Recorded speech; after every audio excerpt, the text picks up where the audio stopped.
Welcome to Prepared for Parenthood, the podcast for hopeful, expectant, and new parents with little ones up to age 5, as well as the professionals who work with them. I'm your host, Dr. Stephanie Duger, a psychotherapist, author, educator, parent coach, and married mother of 2. On this show, we'll discuss everything from the most up-to-date practicals of best supporting your young children, to thriving in relationship as a family, to more surprising topics around the psychology and development of babies and children from conception through age 5. So sit back, relax, and enjoy. I'm thrilled to have you here today.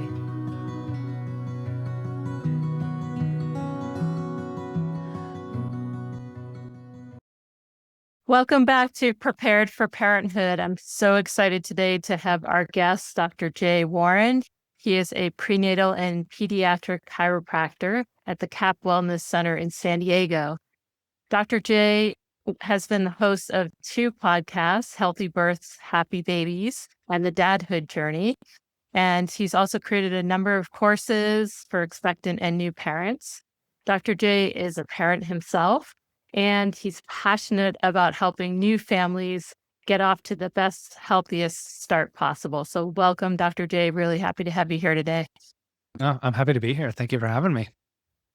Can you share, just as a chiropractor, what are the benefits of doing that work during pregnancy, prior to birth, postpartum? What is especially helpful for women during that time? Yeah, thank you for asking that. It's something I love being able to do now as a chiropractor. I had many years of sports practice and family practice but now that I'm doing this almost exclusively for pregnancy specifically, it's all around optimizing mom's physiology for one, growing the baby and allowing them to grow and develop optimally within the pelvis. But then just as important is birthing. And it's all about pelvic alignment. Getting the pelvis into alignment allows the pelvic bowl to be in the proper position. So the uterus and the round ligaments and everything are in its proper tone. And then baby has all the space and development it needs to grow in utero, but then also move into proper position, one head down, and then also do head spins to make sure it's in the proper position to hit onto the cervix properly. If the pelvis is misaligned, the baby might not be able to descend into the pelvis and might need an induction helping hand of chemicals to push the baby's head down enough to hit onto the cervix to open.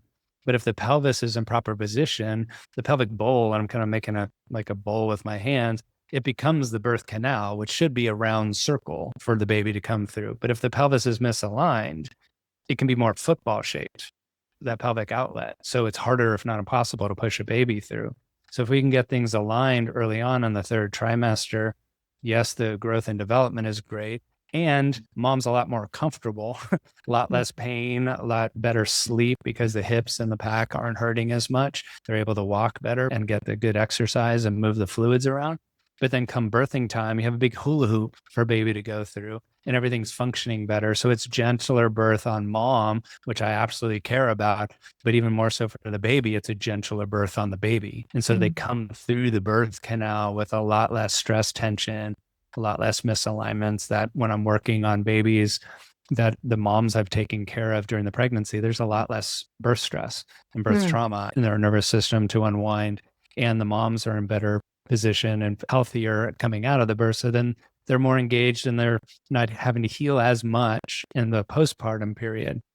And all of that allows the whole family to start on that birthday much happier, much healthier, much more connected and less traumatized, either physically or emotionally, because the birth didn't go as optimally as it could. So that's all things that with these gentle little adjustments that I do. I don't do cracking and popping adjustments. As a perinatal chiropractor, there's ways of unwinding the system without doing what most people think of chiropractic as the cracking and popping.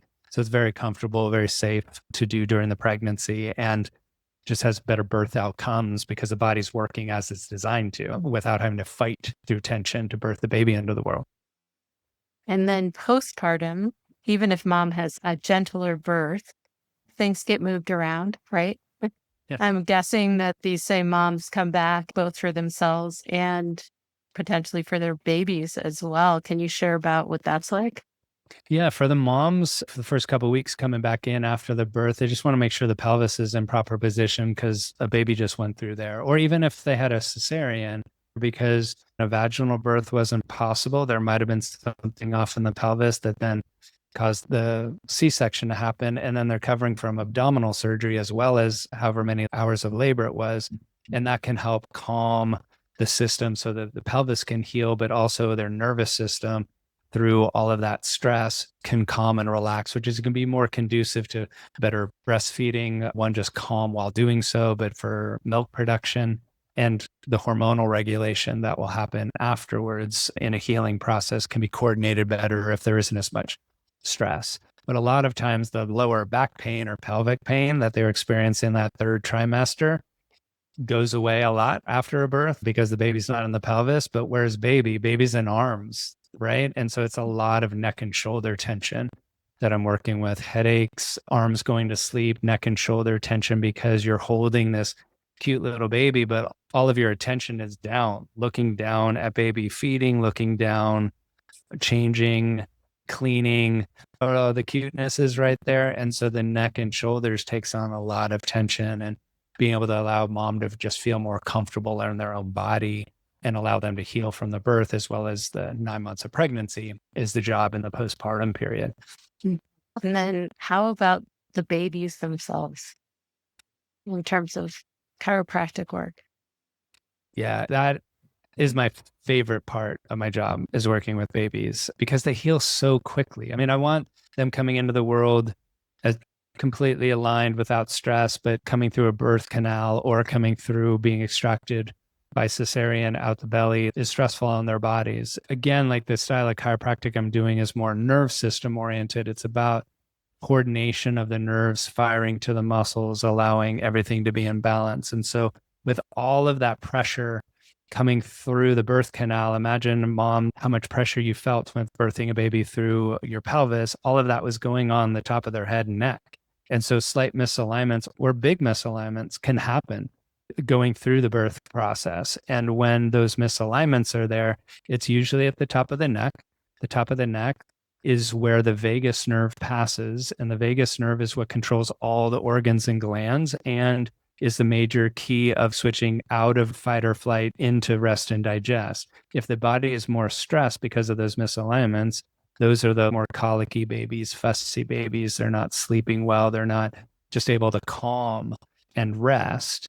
But the vagus nerve, if that's been affected and it's not properly digesting food, the vagus nerve also controls the valves on the stomach. So those reflexy babies, the nerve's not firing properly to keep that food down, or it's firing too tight.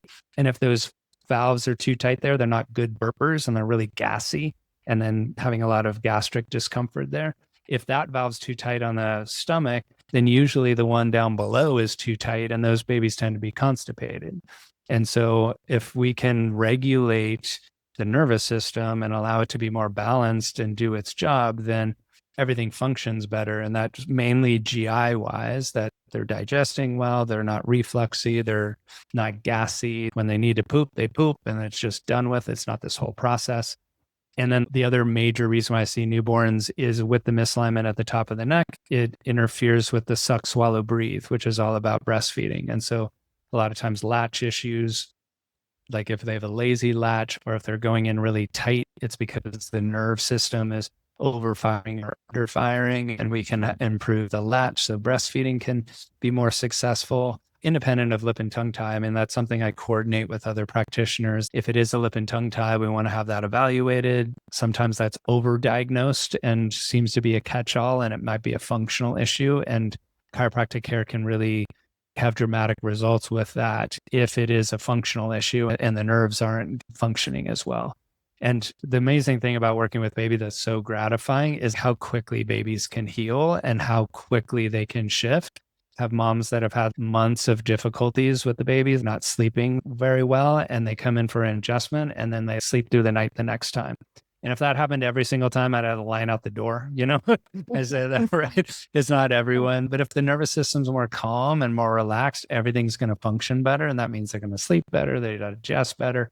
All of those things are functioning better in baby. All of those things are what I want to be able to give to the families that come in to just allow them to be as healthy as we're designed to be and not have that get in the way of the parenting experience, which is difficult as it is, let alone if you've got health challenges going on at the same time.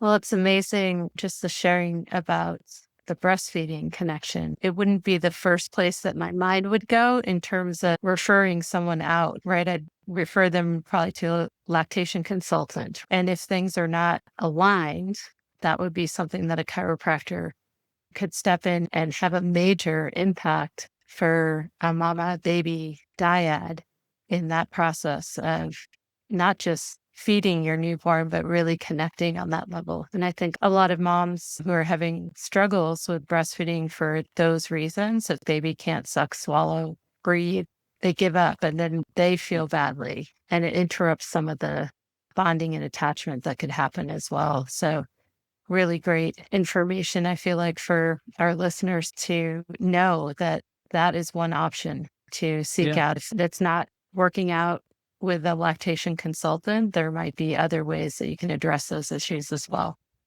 Yeah. And I definitely think the lactation consultant is the first place to go. There's a lot of lactation consultants that can know, okay, this is a dysfunction that's going on in the neck and shoulders, or the jaw's too tight. We need to have some body work to open up, rather than automatically saying it's a lip and tongue tie, which a lip and tongue tie is real. It's not fake. It's just not as prevalent as it sometimes is diagnosed. And so if we can do those functional issues first, then we can work through it without having to do a surgery. But there's plenty of times where I've been doing the work I've been doing. It's helped, but not gotten to the level that I would imagine. And then a lip and tongue tie is necessary. And there's times where I've seen babies and the work I do wasn't going to be able to help them. Then I refer them back to the lactation consultant. And that's what I think is so important, is having a team, having a bunch of different resources, rather than what you were saying is, I'm having difficulty. I tried the one thing and then I'm giving up, right? It's more of being able to say, all right, let's have no stone left unturned and see if there's something conservative that will be able to help the body function better. So as a parent and as a practitioner that works with expectant and new parents, if you could give one really juicy piece of advice for people going into new parenthood, what would you share with them? I think in the pregnancy period, I would really slow down because life is so fast. But in pregnancy, there's so much focus on seemingly endless lists of do, to really slow down as a couple and enjoy these last times of it just being you two, if you're brand new parents. And even if a second or third or fourth kid's coming in, enjoy the family you have right now before you add one more to it, rather than feeling we need to be taking every single class and reading every single night. All of those things are absolutely important. I think birth education and baby education is super important, but the slowing down part and connecting and bonding before you're going into this incredible life change of becoming parents. When you're pregnant, I believe you already are parents. It's just you're going into the newborn care phase, which is completely energetically and emotionally demanding. But then the same, I think, is true as a parent of a 12-year-old. Looking back on the newborn phase, I completely enjoyed it. As difficult as it was in that 3-month and 6-month period, I really did enjoy just being with my baby and allowing him to sleep on my chest. Just being slower was a gift during that time, when I allowed it to be a gift instead of feeling like, oh, I got to get this done, this done. So to the new parents that have the baby in those first months, the recommendation I always give is the laundry can wait.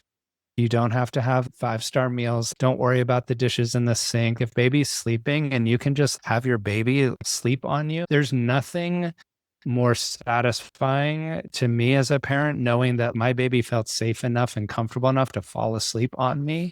Now that I have a 12-year-old, I miss those days. I miss those days. And they go by so fast. And to be able to enjoy those simple moments by being present within that is the greatest thing that you can do as a parent for your child as well as for yourself. Because a lot of times parents think we have to do all these things in order to be a good parent. And a lot of times what we need to do is just be here and be present. And I really think, especially newborns, but even through school age kids, I think in a 5 love languages sense, they're quality time people. They just want to be with us. We don't need to go to Disneyland. We just want to sit on the floor and play Legos, right? And be playing with them on Legos. Don't be scrolling on your phone, trying to do emails. Fully be with them, because it's going to change in a second. And I got a teenager on my hands, and before I know it, he's going to be out on his own. And I want that for him. I want him to have his own life, and I want him to go out in the world and enjoy it and contribute. I just don't want him to do it right now, because I still want him to be my son, and I love him being here. Sage advice for all of us, right? Slowing down, being present. We live in a really fast-paced world, and it's hard to do and hard to remember that sometimes. Yeah. We've been speaking today with Dr. Jay Warren. He's a prenatal and pediatric chiropractor. Dr. Jay, can you let people know how to find out more about you and how to get in touch with you? Yeah, sure. My website, it's drjwarren.com. You can find all the different things about chiropractic and the different courses and links to the podcasts that I've done. The Dadhood Journey also is thedadhoodjourney.com is the other website that'll funnel into more of the dad stuff. You can find it on my other website as well. Thanks so much for being here today, Dr. Jay. It's great to see you, and so nice to have you share your wisdom on this podcast. No, thank you so much for having me. I love the work you're doing. I'm happy to contribute. Thanks. Thank you so much for listening to the Prepared for Parenthood podcast today. I hope you found this episode educational, informational, and conversational, and that you'll join me again for another episode soon. If you enjoyed listening to today's podcast, I'd very much appreciate if you would rate, review, and subscribe. If you're interested in more information related to today's podcast, or are looking for parent coaching or courses, you can find my information in the show notes or online at preparedforparenthood.com.